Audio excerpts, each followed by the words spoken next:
सर्वसामान्यांच्या हक्काचा आवाज जागर जनस्थान। सिन्नर तालुक्यातील पांगरी बुद्रुक येथे विहीवाटी रस्त्यासाठी चालू असलेल्या अमर उपोषणाचा आजचा 6वा दिवस। आज उपोषणकर्ते विजय रामचंद्र पांगारकर यांची प्रकृती खालावल्याने त्यांना सिन्नरच्या सरकारी रुग्णालयात दाखल करण्यात आले असून अजूनही प्रशासनाचा वेळ काढूपणा चालूच आहे। त्यामुळे न्याय मिळेपर्यंत हे उपोषण अधिक तीव्र करण्याचा इशारा शेतकऱ्यांनी दिला। नमस्कार बांधवांनो, तर वहिवाटी रस्ता खुला करण्यासाठी सुरू झालेले हे आमरण उपोषण आज उपोषणाचा 6वा दिवस आहे। 16 मार्च 2026 पासून हे उपोषण सुरू झालेले आहे।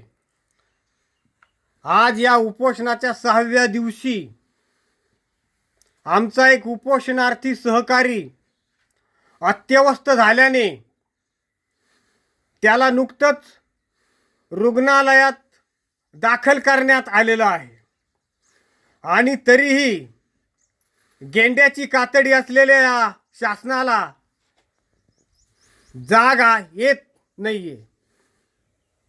अतिशय भावनाशून्य झालेलं आहे शासन।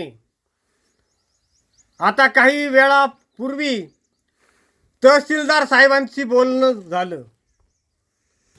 त्यांना आम्ही काल जो अर्ज केलेला होता त्याची पुन्हा एकदा आठवण करून दिली की साहेब 25 मार्चला तुम्ही निकाल देणार आहात, ही गोष्ट ठीक आहे, पण आज अवकाळी पावसाच्या पार्श्वभूमीवर आणि शेतातील जे पीक आहे ते काढणीला आलेलं आहे, ऊस वाळून चाललेला आहे, तो कारखान्याला द्यायचा आहे, परंतु रस्त्याची सोय नसल्या कारणानं ते सगळं पीक इथं अडकून पडलेलं आहे।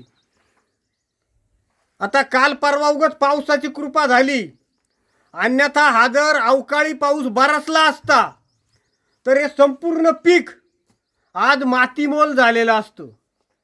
ही आठवण तहसीलदार साहेबांना करून दिली तर तहसीलदार साहेब सांगतात की हे माझ्या हातात नाही। अरे मग तुमच्या हातात नाही तर मग ज्यांच्या हातात आहे ते झोपलेत का? त्यांना इथे यायला काय अडचण आहे? तुम्ही खुर्चीत बसून जनतेचे प्रश्न समजावून घेऊ शकत नाही।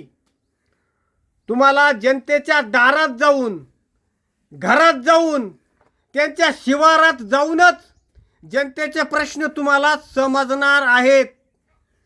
अगदी एअर कंडिशन रूममध्ये बसून तुम्ही जनतेचे प्रश्न समजावून घेऊ शकत नाही।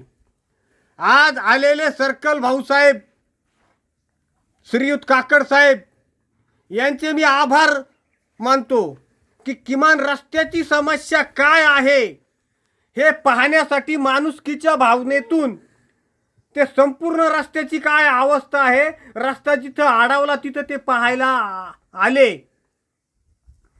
त्या दिवशी आम्ही तहसीलदार साहेबांना हीच विनंती केली की रस्त्याची काय अवस्था आहे हे जरा आपण पाहायला या। तर तहसीलदार साहेबांनी आम्हाला नियम सांगितला की नोटीस असल्याशिवाय मी पाहायला येऊ शकत नाही। म्हणजे याचा अर्थ असा आहे की नियम किंवा कायदे तुम्ही फक्त जनतेला वेठीस धरण्यासाठी वापरत आहात आणि स्वतःचा बचाव करण्यासाठी वापरत आहात। मुळात नियम आणि कायदे हे जनतेच्या हितासाठी असतात, परंतु याचा यांना विसर पडलेला आहे। आज परिस्थिती अशी आहे की या ठिकाणी जर या पिकांची जर नुकसान झाली तर याला जबाबदार कोण राहणार आहे? अधिकारी, स्वतःला अधिकारी म्हणवणारे हे लोक, यांना अधिकारी शब्दाचा अर्थ तरी समजतो का? अधिकारी म्हणजे यांना असं वाटतं की फक्त काहीतरी जनतेवर हुकूमत गाजवता येईल अशी व्यक्ती म्हणजे अधिकारी। पण खरा अर्थ त्याचा असा आहे, आधी म्हणजे सेवा आणि कारी म्हणजे मग्न असलेला, सेवेत सदैव मग्न असलेला तो अधिकारी। या व्याख्येत खरोखर अधिकारी बसतात का, याचं यांनी आत्मपरीक्षण करणं आवश्यक आहे. आणि म्हणून यांना पुन्हा निक्षून सांगतोय की आज आमचा एक सहकारी दवाखान्यात दाखल झालेला आहे. वावीच्या हॉस्पिटलतून त्याला सिन्नरला हॉस्पिटलला ॲडमिट करण्यात आलेलं आहे. आता ॲम्ब्युलन्सने त्याचा ब्लड प्रेशर खूप वाढलेला आहे.